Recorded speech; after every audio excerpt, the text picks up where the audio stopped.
Olá, bom dia, professor Valdir Machado Guimarães, né? Nós estamos aqui com os alunos do oitavo B, né? Aqui com o pessoal, na disciplina de História. Então, hoje nós vamos trabalhar com essa abordagem da implementação da aula 23, né? Rebeliões da América Portuguesa, a Revolta de Beckham e a Guerra dos Emboabas. Então, o objetivo da aula implementada é identificar os motivos, as ações e as consequências da Revolta de Beckham e da Guerra dos Emboabas.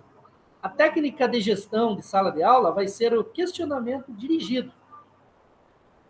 A rúbrica, né, atual, ela vai demonstrar alguns conhecimentos sobre as características, né, dessas técnicas utilizadas. Então, nós vamos trabalhar com a ideia de técnicas de apresentação de questionamento, os slides, né, e também pensar a ideia do nível da rúbrica.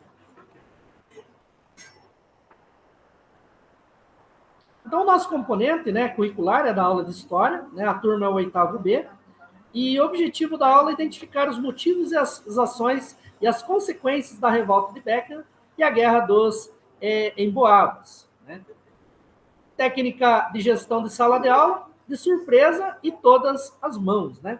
Então, nesse primeiro momento, a gente vai trabalhar a ideia do questionamento dirigido.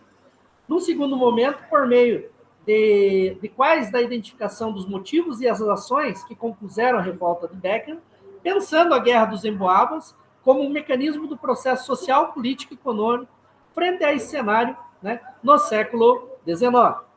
E no terceiro momento, né, através de exercícios propostos, o trabalho de apresentação em grupo e o desenvolvimento de uma avaliação na terceira aula de História do Brasil. Então, assim, nós vamos refletindo, né, sobre algumas questões. Então, basicamente, aonde que nós vamos refletir sobre essa Guerra dos Emboabas? Então, Mirelle, aonde que seria esse local onde nós trabalhamos a Guerra dos Emboabas? Então, na capitania do Maranhão, né? Então, seria numa região que nós temos atualmente, né, uma região nordeste, né, do Brasil, que na época, na realidade, estava, né, sobre a configuração do contexto português.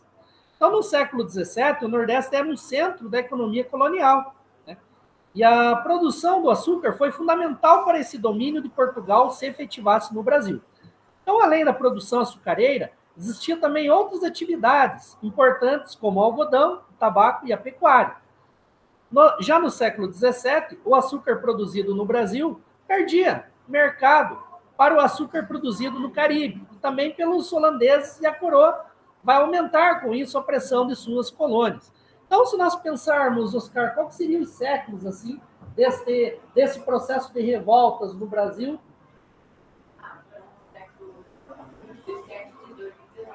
No séculos 17, 18, 19, nós vamos ter diversas revoltas, né, que vão estar condicionando, né, esse processo.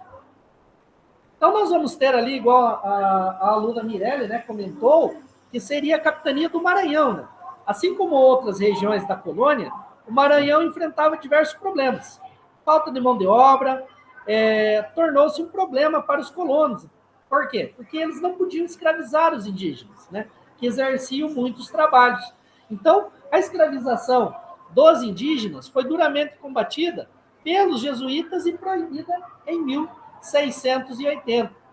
Então, uma pergunta, né, para a turma.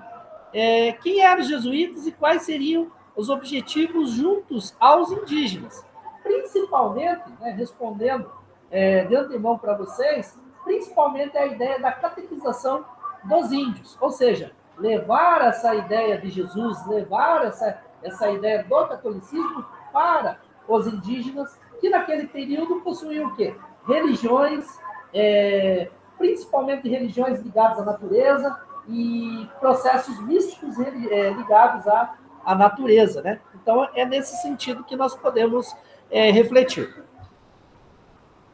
Quem eram esses jesuítas, basicamente, pessoal? Então, os jesuítas, eles eram uma ordem católica, né, fundada em 1534, onde eles vieram para diversas regiões do Brasil. Há indícios que no próprio município, na região do Pitanga, Manuel, esses indígenas, esses jesuítas estiveram presentes. Um local assim que é muito atribuído a esse contexto, Mariana, é a região do Gamelão, no Pitanga, onde esses jesuítas supostamente também estiveram presentes, meninos e meninos. Então, isso é algo muito interessante.